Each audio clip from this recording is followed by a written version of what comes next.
जय मसी। आज शुक्रबार अगस्त 28 तारिक भदौ 12 गते। आजको शीर्षक रहेको छ भविष्य विगत जस्तो हुनु पर्दैन। यो परमेश्वरको ताजा वचन आज तपाईको लागि। प्रियहरू, जब हामी जीवनलाई गहिरो रूपमा विचार गर्छौं, प्राय हाम्रा धेरै समस्याहरू अचानक आउँदैनन्। ती कुनै न कुनै निर्णयसँग जोडिएका हुन्छन्। हामीले गरेका निर्णय, हामीले टारेका निर्णय वा हामीले नलगाएका सीमाहरूसँग जोडिएका हुन्छन्। यो स्वीकार गर्नु सजिलो छैन, तर सत्य यही हो। अन्टार्कटिकका अन्वेषक रोबर्ट फाल्कन स्कट दक्षिण ध्रुवमा सबैभन्दा पहिले पुग्न चाहन्थे। उनको यो महत्वाकांक्षा निकै प्रसिद्ध थियो, तर केवल ठूलो लक्ष्य राख्दैमा सफलता प्राप्त हुँदैन। उनले राम्रो सल्लाह मानेनन्, सजिलो र प्रभावकारी यातायातका उपायहरू अस्वीकार गरे, स्लेजमा धेरै सामानहरू राखे र आफ्ना मानिसहरूलाई आवश्यक भन्दा बढी कठिन परिश्रम गर्न लगाए।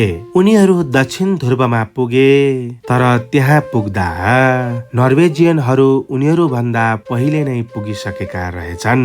फर्कने क्रममा उनीहरू सबैजना चिसोले कठाङ्ग्रिएर मरे। गलत निर्णयहरू, सीमाको अभाव र त्यसको मूल्य, सबै थोक त्यसको मुख्य कारण थियो। यो कथा निकै दुःखद र नाटकीय छ, तर यसले हामीले पनि जीवनमा गरेका गलत निर्णयहरू बारे गम्भीर रूपमा सोच्न सिकाउँछ। याकोब 1 5 पदमा उनी यसरी भन्छन्, तर यदि तिमीहरू मध्ये कसैलाई बुद्धिको अभाव छ भने उदार चित्तसँग नझर्की दिनुहुने परमेश्वरलाई त्यसले मागोस् र त्यसलाई त्यो दिइनेछ। एउटा कुरा पक्का हो, तपाईका निर्णयहरूले तपाईको जीवनलाई असर गर्छन्। तपाईले बनाउने सीमाहरू पनि महत्वपूर्ण छन्। अझ तपाईले गर्नुपर्ने भएर पनि नगरेका निर्णयहरू सबैभन्दा महत्वपूर्ण हुन सक्छन्। तर खुसीको कुरा के हो भने तपाई एक्लै हुनुहुन्न। परमेश्वर टाढाबाट तपाईलाई दोष लगाइरहनु भएको छैन। उहाँ तपाई नजिक आउनुहुन्छ र सही निर्णय गर्न आवश्यक बुद्धि, बल र साहस दिनुहुन्छ। आज आफैलाई सोध्नुहोस्, कुन निर्णयले तपाईलाई धेरै समयदेखि टार्दै आउनु भएको छ?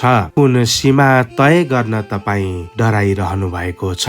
त्यो कुरा परमेश्वरलाई सुम्पनुहोस्। उहाँको बुद्धिले तपाईको भविष्य विगत भन्दा फरक बनाउन सक्छ। प्रिय मित्रहरू, यदि तपाईहरू मध्ये कसैलाई बुद्धिको आवश्यकता छ भने परमेश्वरसँग माग्नुहोस्। परमेश्वरको ताजा वचन आज केवल तपाईको निम्ति। आजको दिन तपाईको आशीषित रहोस्। परमेश्वरले तपाईलाई प्रशस्त आशीष दिउन्। जय मसीह।